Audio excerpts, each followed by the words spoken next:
आणि यानंतर एक महत्त्वाची अपडेट, विजय शिवतारे यांच्या बंडखोरीमुळे शिवसेना पक्षाकडून त्यांच्यावर पक्ष शिस्तभंगाच्या कारवाईची नोटीस पाठवणार असल्याची माहिती मिळते। विजय शिवतारे यांना आजच शिवसेना पक्ष शिस्तभंग कारवाईची नोटीस पाठवणार आहे। अधिकचे अपडेट जाणून घेऊ, वैभव परब आपल्यासोबत आहे। वैभव, तसे कारवाईचे संकेत देखील या अगोदर मिळालेले होते आणि आता कारवाई होताना पाहायला मिळते।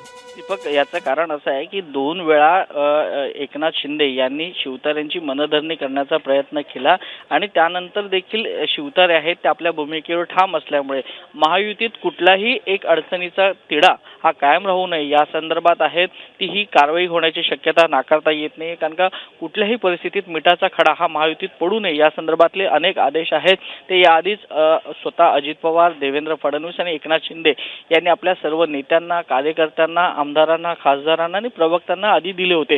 परंतु त्यानंतर देखील आता जर आपण पाहिलं तर बारामती मतदारसंघांमध्ये अजित पवार यांची पत्नी सुनेत्रा पवार ही लोकसभा निवडणुकीच्या रिंगणात असताना पुन्हा एकदा शिवतारेंची भूमिका ही टोकाची असलेली पाहायला मिळते आणि ह्या टोकाच्या भूमिकेमुळे नक्कीच याचे परिणाम आहेत ते महायुतीवर होण्याची शक्यता नाकारता येत नाही आणि त्यामुळेच कुठेतरी एक कायदेशीररित्या कारवाई म्हणून एकनाथ शिंदे यांच्या पक्षाकडून घेण्यात आलेली हे पहिलं पाऊल म्हणावं लागेल। आता या पावलानंतर देखील शिवतारे आपल्या भूमिकेवर ठाम राहणार का, हा देखील महत्त्वाचा प्रश्न असेल।